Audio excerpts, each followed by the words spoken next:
friends, I'm super excited because I'm doing a good old-fashioned battle of the boxes. I decided to get a Birchbox in January. I was definitely intrigued to get a Birchbox because they sent me an email, which, so dangerous. I opened the email and they were actually doing a makeup brush set if you got the January box. So I was like, oh, Birchbox doing brushes? Like, let me see what those are all about. So this is what it came with. I have this like large face brush.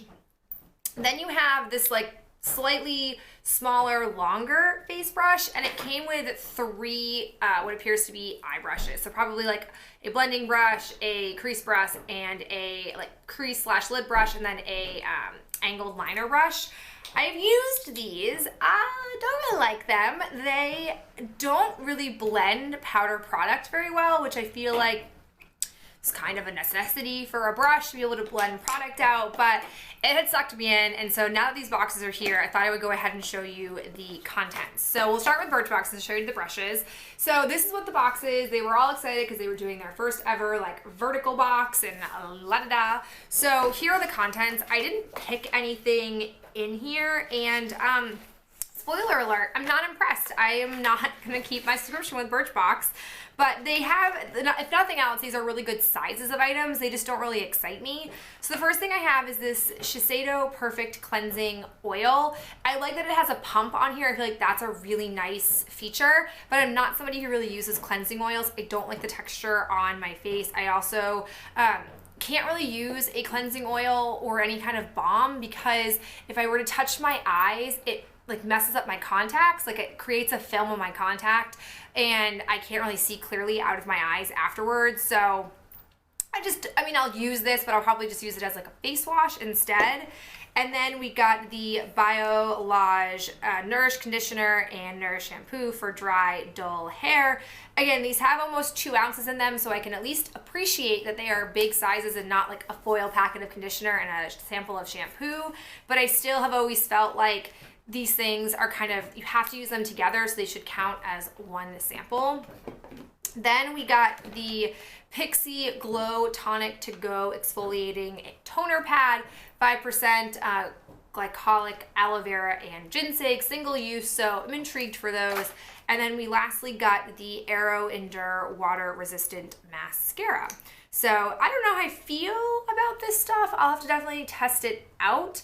I have not really enjoyed many of the items from the Aero collection, but that's okay. So those were the contents of my January Birchbox. Let's move ourselves over to the Sephora Play box for January. So this month is all about skincare, and I feel like that's a big push in the beauty industry in January for skincare. It came with this sweat, it's just another way to glow, kind of weird mesh gym bag almost. I don't know what they were going for there. It's not a very pleasant texture, but let's go ahead and look at the contents inside. So right off the bat, I'm super excited because they included the Tarte Friction Stick. Now I bought a full size of this, but I am jazzed to have a little travel size because I feel like when I go to Maine for extended periods of time, I don't like bringing an exfoliator with me. So I'm gonna save this for those particular moments. I haven't gotten a lot of use out of my full size one yet, but I have put it in my shower and I'm gonna start working with it soon. So I'm really pumped to have that. We also got the Amore Pacific Color Control Cushion Compact in Tan Blush and Almond Blush. Probably shades that I cannot use because I am so absolutely pale, but I appreciate the thought behind it. I do enjoy trying compacts. I tried the L'Oreal sample before I actually picked up the full size of it, and I did like being able to use it, but I don't know if I'll be able to use that one. We also got the Youth to the People Kale, Spinach, and Green Tea Hyaluronic Acid Age Prevention Moisture Cream, which very nice, like, container of this. I feel like you're gonna get a lot of use out of it, and I'm curious by like all the natural ingredients in here how effective it would be, so I'm very excited for that. Then we got the Tory Burch Love Relentlessly perfume sample. Let's go ahead and spray it.